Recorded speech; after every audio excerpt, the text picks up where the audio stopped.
Hi bro வணக்கம். நேத்து பார்த்தீங்கன்னா, எல்எஸ்ஜி வெர்சஸ் எஸ்ஆர்எச் மேட்ச் நடந்திருக்கு. எப்பவுமே வந்து எஸ்ஆர்எச் வந்து 300 டார்கெட்ட ரீச் பண்ணுவாங்க எப்பவுமே. அவங்களோட இன்னி வரைக்கும் நடந்த மேட்ச்ல வந்து ரீச் பண்ணியிருக்காங்க. லாஸ்ட் மேட்ச்ல கூட 280 அடிச்சிருக்காங்க ப்ரோ. பட் இந்த வாட்டி பார்த்தீங்கன்னா, அவங்க 300க்கே எய்ம் பண்ணி 190லயே மேட்ச் லூஸ் பண்ணியிருக்காங்க. அத பத்தி என்ன நினைக்கிறீங்க ப்ரோ? ஆக்சுவலா அந்த 300 எல்லா மேட்சும் அடிக்கல. இன்னும் 300 வந்து T20 கிரிக்கெட்லயே யாருமே அடிக்கல. பட் அத வந்து கண்டிப்பா வந்து எஸ்ஆர்எச் வந்து பிரேக் பண்ணிருவாங்க அப்படின்னு வந்து அவங்க டாக் ஆடுறத இருந்தது. பார்த்தாலே தெரியும். ஆடுறத பார்த்தாலே தெரியும். ஏன்னா, அது ஒரு கடப்பார பேட்டிங் லைனப்பு. டிராவிஸ் ஹெட்டு, ஒரு பக்கம் Abhishek Sharma, Ishan Kishan, Heinrich Klaasen, Nitish Kumar Reddy, Pat Cummins வந்தா 3 பால் 3 சிக்ஸர்ஸ்ட்டு அடுத்த பால் அவுட் ஆறாரு. நேத்து கூட கேம்ல. ஸோ வந்து அந்த பேட்டிங் லைனப்பால ஓகே. 300 அடிக்க முடியும். கண்டிப்பா ம். அடிக்க முடியும். பட் என்னன்னா, நேத்து வந்து அவங்க கொஞ்சம் அடாப்ட் ஆகி ஆடலையோ! ஒரு மாரி ஓகே. ட்ராப்ல விழுந்துட்டாங்களோ! அப்டின்ற மாரி தோணுச்சு. ஏன்னா வந்து ஒரு 16, 17 ஓவரெல்லாம் தே ஆர் 160 ஒரு 18 170 ஃபார் 7 அந்த மாரி வந்துட்டாங்க. ஒரு டீம் வந்து 20 ஓவர்ஸ் ஆடணும். என்ன ஆனாலும் 20 ஓவர் ஆடணும். பட் வந்து எஸ்ஆர்எச் என்ன யோசிக்கிறாங்கன்னா, நம்ம அடிச்சு எதிர் டீம் வந்து இது பண்ணிடலாம் அப்படின்னு சொல்லிட்டு. ஓகே. டிப்பிக்கல் இங்கிலாந்து டீமோட மைண்ட் செட். இங்கிலாந்து டீம் வந்து நடுவுல வந்து ஒரு மைண்ட் செட் எடுத்துட்டு இருந்தாங்க. என்னன்னா, எந்த டீமா இருந்தாலும் சரி, நாங்க வந்து ஃபர்ஸ்ட் பால்ல இருந்தே அடிப்போம். T20னாலும் அடிப்போம், ஓடிஐ கிரிக்கெட்னாலும் அடிப்போம், எதுனாலும் அடிப்போம். அப்படி அடிப்போம்ன்னு சொல்லிட்டு ஒரு மைண்ட் தாட்ல ஆடியே, ஓகே. இப்ப வந்து எந்த மேட்ச்லயும் வந்து அவங்களால ஜெயிக்கவே முடியல. கடைசியா சாம்பியன்ஸ் ட்ரோஃபி ஜெயிக்கல. அதுக்கு முன்னாடி நடந்த ஓடிஐ சீரிஸ் இங்க இங்க ஜெயிக்கல.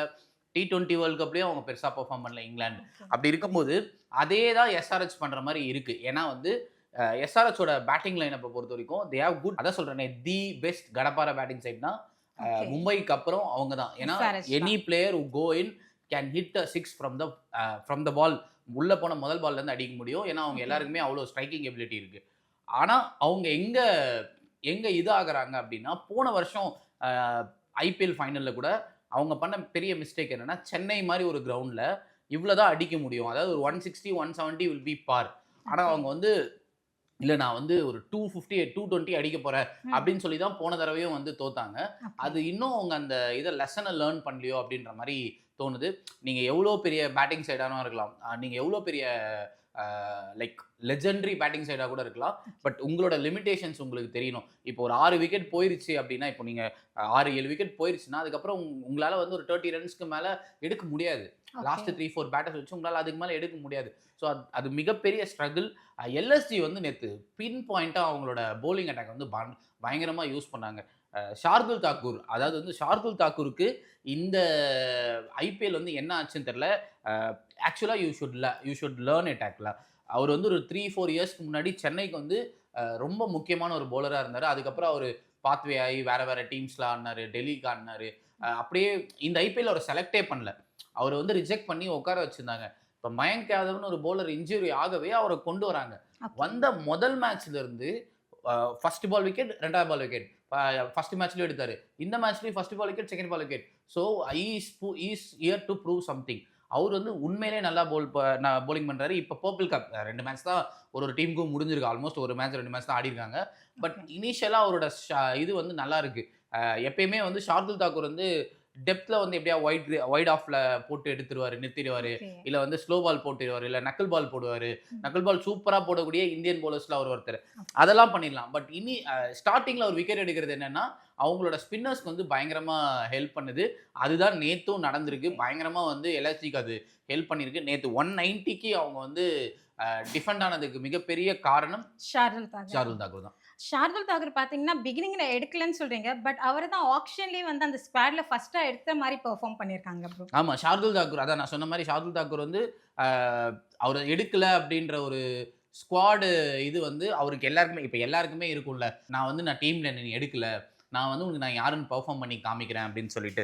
இது வந்து ஓகே. அவரு is giving a statement to every team. Okay. All other 9 டீம்ஸ்க்கு ஒரு ஸ்டேட்மெண்ட் குடுக்குறாரு. பாரு எல்எஸ்ஜி என்னைய நம்பி எடுத்தாங்க. ஐ அம் பெர்ஃபார்மிங் வெல் அப்டின்ற மாரி தான் எனக்கு தோணுது. அவர் ஒரு பேக் குடுத்திருக்காரு. தென் பார்த்தீங்கன்னா, எஸ்ஆர்எச் வந்து எப்பவுமே அந்த 300 ரன்ன சேஸ் பண்ணி போயிட்டே வந்து இருக்கிற மேட்சயுமே வந்து ஐபிஎல்ல லூஸ் பண்ற மாதிரி ஃபீல் ஆகுது ப்ரோ. அதான் நான் முதல் கேள்விக்கு பதில் சொன்ன மாரி தான். ம். என்னன்னா வந்து எஸ்ஆர்எச் வந்து அவங்களோட பேட்டிங் லிமிட்டேஷன்ஸ் வந்து பெருசு. So okay. அதனால அவங்க வந்து 220, 230 நம்ம அடிச்சிடணும்னு பார்க்குறாங்க.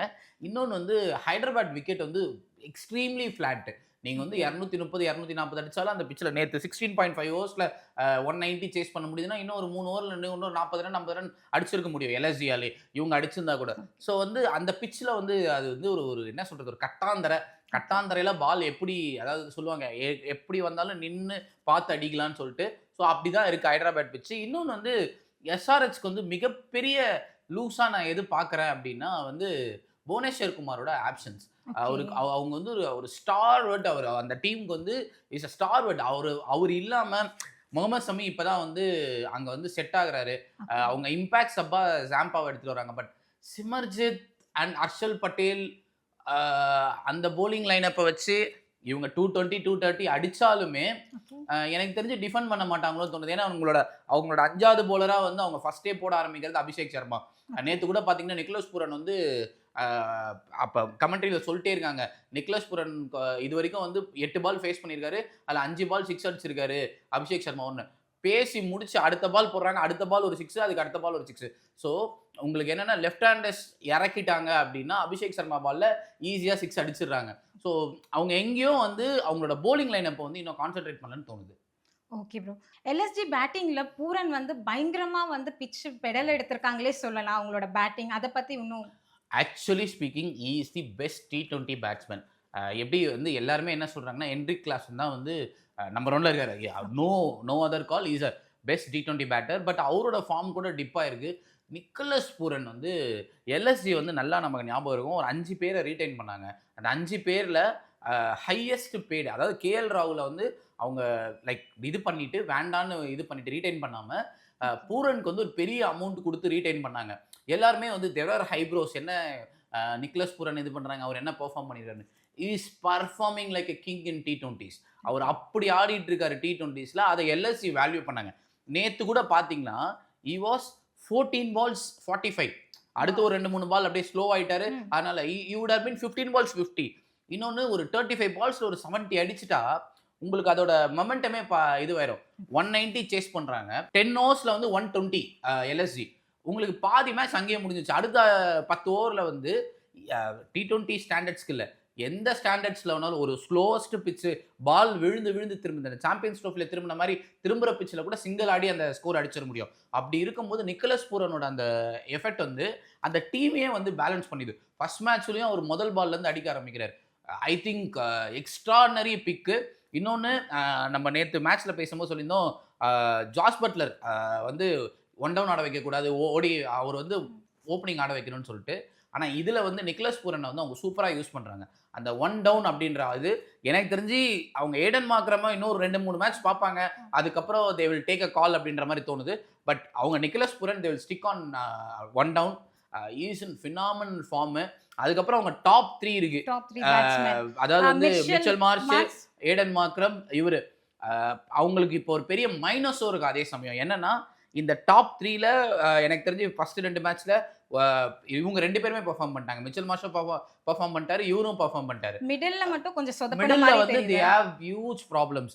Fund is not in form. அது வந்து ஒத்துக்கணும். ஏன்னா பண்ட் வந்து ரொம்ப ஸ்ட்ரகிள் ஆறாரு. நேத்து 15 பால் 15 போன மேட்ச்ல 0 அடிச்சாரு 6 பாலுக்கு. அதாவது அதான் சொல்றேனே இந்தியாவோட பல்ஸ் ரேட்டிங் ஒரு ஒரு மேட்சை எப்படி வேணாலும் திருப்ப முடியும் அப்படின்னா ஒரு சில பிளேயர்ஸால தான் முடியும். அதில் மிக முக்கியமான பிளேயர் வந்து Rishabh Pant. But is struggling for form or is struggling for pace. அவர் என்ன பேஸில் ஆடணும்னு இன்னும் ஒரு ஜோனுக்கு வரலையோ அப்படின்ற மாதிரி எனக்கு தோணுது. பட் ஹீல் பிக்கப் அவர் புது டீமு புது இதில் அடாப்ட் ஆயிருக்காரு. பட் அந்த மிடில் ஆர்டர் வந்து எனக்கு என்னன்னா ஏதாவது ஒரு ஸ்ட்ராங் போலிங் லைனப்பில் வந்து அவங்க மாட்டினாங்கன்னா ஏதோ ஒரு மாதிரி ஸ்ட்ரகிள் ஆவாங்க அப்படின்ற மாதிரி எனக்கு தோணுச்சு. ஏன்னா AYUSH Badoni is not okay. நல்லா ஆடுவார் சூப்பராக வந்து நல்ல 6 ஹிட்டர் இல்லைன்னா கூட பாலை வந்து அப்படியே ஒரு எக்ஸ்ட்ரா கவர் மேலே மிட் விக்கெட் மேலே அப்படியே தூக்கியே ஒரு 40 ரன் அடிச்சிருவார் 25-30 பாலுக்கு. ஸோ அப்படிப்பட்ட பிளேயர்ஸ்லாம் இருக்காங்க. பட் அந்த ஓப்பனிங் இப்போ உங்களுக்கு வந்து நல்லா இருக்கிறதுனால உங்களுக்கு வந்து இந்த மிடில் ஆர்டர் வந்து அந்த ஃப்ளாப் ஆகிறது அவங்களுக்கு தெரியல. பட் இனவே வந்து அடுத்தடுத்த மேட்ச்ல இட் வுட் பி டஃப்னு தான் எனக்கு தோணுது. ஏன்னா David Miller is a senior pro T20ல அவரோட ஃபார்ம் வந்து பயங்கரமா இருக்கும். பயங்கரமா பின்னி பெடல் ஆமா. எடுத்துட்டாரு. ஏன்னா வந்து அவர் வந்து ப்ராப்பர் T20 ஹிட்டர். அவருக்கு வந்து இந்த ஜோன் தெரியும். இன்னொன்னு அவரை வந்து கரெக்டா ஒரு 4th டவுன் அந்த மாதிரி இறக்குறாங்க. பட் எனக்கு அந்த மிடில் ஆர்டர் மேல எனக்கு ஒரு பெரிய கவலை இருக்கு. ஏன்னா வந்து ஒரு 20-2 ஒரு 30-3 வந்தாங்கன்னா இந்த மிடில் ஆர்டர் எப்படி அத ஆடுவாங்க? எப்படி ப்ராப்பரா அலைன் பண்ணலாம்னு அலைன் நினைக்கிறீங்க? பண்ணுவாங்க. எப்படி எந்த ஸ்கோருக்கு ஆடுவாங்க? 190க்கு ஆடுவாங்களா? இல்ல 160க்கு ஆடுவாங்களா? எந்த அளவுக்கு அவங்களோட இது இருக்கும் அப்படின்றது எனக்கு தெரியல. ஸோ போக போக மேட்ச்ல தான் நம்ம பார்க்கணும். But for SRH they have to think on their bowling. I think எல்லாருமே சொன்னாங்க. நேத்துலாம் நான் வந்து ஒரு மீம் பார்த்துட்டே ஆமா, இருந்தேன். அவங்க என்னன்னு ஃபுல்லா வந்து பேட்டிங்கே ஆமா. ரொம்ப இது குடுக்குறாங்க. bowling அண்ட் ஃபீல்டிங்ல அவங்க கொஞ்சம் கான்சன்ட்ரேட் இல்ல பண்ணணும்னு நினைக்கிறீங்களா? போலிங்ல அவங்க வந்து ரொம்ப பெருசா கான்சன்ட்ரேட் பண்ணணும். எல்லாருமே என்ன நினைக்கிறாங்க, எஸ்ஆர்ஹெச் வந்து கடப்பார டீமு. ஓகே. பேட்டிங் வந்து அப்படி இருக்குன்னு சொல்லிட்டு. பட் நல்லா யோசிச்சுக்கோங்க. First match they scored 287 but they considered 240. நேத்து மேட்ச்ல they scored 190 but they again considered 191 in 16.5 overs. They have a bowling issue. அவங்க வந்து சீக்கிரம் சார்ட் அவுட் பண்ணலனா எப்படி ஆயிரும்னா, they will win 1 or 2 matches here. பெருசா ஜெயிப்பாங்க. எப்படின்னா ஒரு டீம் அப்படியே டெமாலிஷ் பண்ணி ஜெயிப்பாங்க. அதே சமயம் நெறைய மேட்சஸ்ல வந்து அவங்க ரொம்ப கஷ்டப்படுவாங்க. ரொம்ப ஓகே. கஷ்டப்படுவாங்கன்னா, பயங்கரமான ஒரு கஷ்டம் ஏன்னா இருக்கும். பேட்டிங் வந்து பண்ணிட்டு எவ்வளவு வேணாலும் ஸ்கோர் அடிச்சிடலாம். பட் அந்த ஃபீல்டிங்ல டைட் புடிச்சா தான் அந்த மேட்ச் ஒரு எண்டுக்கு கொண்டு ஆமா. வர முடியும். கண்டிப்பா வந்து அந்த மெயின் போலிங் அவங்களது வந்து வீக்கா இருக்கு. They have to find death bowlers and ஷமியோட ஃபார்ம் நல்லா போடுறாரு. பட் வந்து அவருக்கு ஈக்குவலா ஓப்பனிங் போடுறதுக்கு சிமர்ஜித்தோ, எனக்கு அவங்கலாம் வந்து இதுவா தெரியல. ஏன்னா அங்க வந்து நீங்க யார ரிப்ளேஸ் பண்ண ட்ரை பண்றீங்கன்னா, லாஸ்ட் இயர் நட்ராஜன் இருந்தாரு. ஆமா. இன்னொரு பக்கம் வந்து புவனேஸ்வர் குமார் இருந்தார். அவங்களெல்லாம் நீங்க ரிப்ளேஸ் பண்ணணும்னும் போது இந்த போலிங் அட்டாக் அத ரிப்ளேஸ் பண்ணலையோன்னு எனக்கு தோணுது. ஸோ ஏன்னா அடுத்தடுத்த நட்ராஜ கூட எடுத்திருந்தா கொஞ்சம் bowlingல ஸ்ட்ராங்கா இருந்திருப்பாங்க. பட் அவர் இன்ஜுரி ப்ரோன். அவருக்கு ஓகே. நெறைய இது இருந்தது. So they have selected a team. இப்ப நம்ம எதுவும் இவங்கள எடுத்திருக்கலாம், அவங்கள எடுத்திருக்கலாம்னு மாத்தி பேசுறத விட, இருக்க டீம்ல அவங்களோட பேலன்சிங் எப்படி மாறும்ன்றத பார்ப்போம். ஸோ அடுத்தடுத்த மேட்ச்ல they will have different changes அப்படின்னு தோணுது. Okay bro. Thank you so much. ரொம்ப அழகா வந்து நன்றி, நீங்க நன்றி, சொல்லியிருக்கீங்க. Okay, thank you bro. LSG versus SRH ஓட ரிவ்யூஸ் பார்த்தோம். இன்னைக்கு ரொம்ப அற்புதமா வந்து ப்ரோ அவரோட ரிவ்யூ குடுத்திருந்தாங்க. தென் இதே மாரி பார்த்தீங்கன்னா, இன்னியோட match CSK versus RCB match இருக்கு. அந்த மேட்ச பத்தி ரிவ்யூ இன்னும் பட்டே கலப்பும்னு நினைக்கிறேன் நாளைக்கு. பிகாஸ் எல்லாம் சென்னை டீம் எல்லாருமே ரொம்ப ஈகரா இருக்காங்க. சென்னை மக்கள் எல்லாருமே சிஎஸ்கேக்காக. சிஎஸ்கேவா ஆர்சிபியான்ட்டு நாளைக்கு பார்ப்போம். நாளையோட ரிவ்யூல. Thank you so much. Signing off by Reshmi.